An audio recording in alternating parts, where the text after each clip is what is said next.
ওকে, so আমি একটা demonstration দেখাবো যে মানে কিভাবে করে মানুষের লাক চেঞ্জ হয়, মানুষ যেটা বলে সেটা হয় না। আমি দেখাচ্ছি। যেমন আমার কাছে এখানে একটা ব্লু ডায়মন্ড কার্ড আছে। ওকে, এখানে আমার কাছে আরেকটা ব্লু ডায়মন্ড কার্ড আছে, দুইটা ব্লু ডায়মন্ড আর একটা রেড ডায়মন্ড। তো ফলো করতে হবে রেড ডায়মন্ডটা কোথায় যেতেছে। আমি একটু শাফল করে দিতেছি, বাট শাফল করে ফেলাইলেও আমি আপনাকে আবার দেখাই নিব যে where is a red diamond. এখানে রেড ডায়মন্ড আমি ট্র্যাক করছি।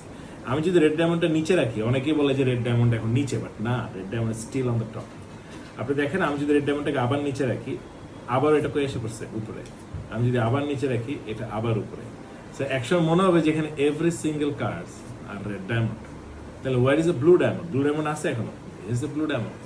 আমি যদি এটাকেও নিচে রাখি, আবারও উপরে একটা ব্লু ডায়মন্ড, মানে ইট অলওয়েজ ওয়ার্কস। আমি যদি এটা নিচে রাখি, আবারও এটা ব্লু ডায়মন্ড, আবার নিচে রাখি, আবার এটা ব্লু ডায়মন্ড।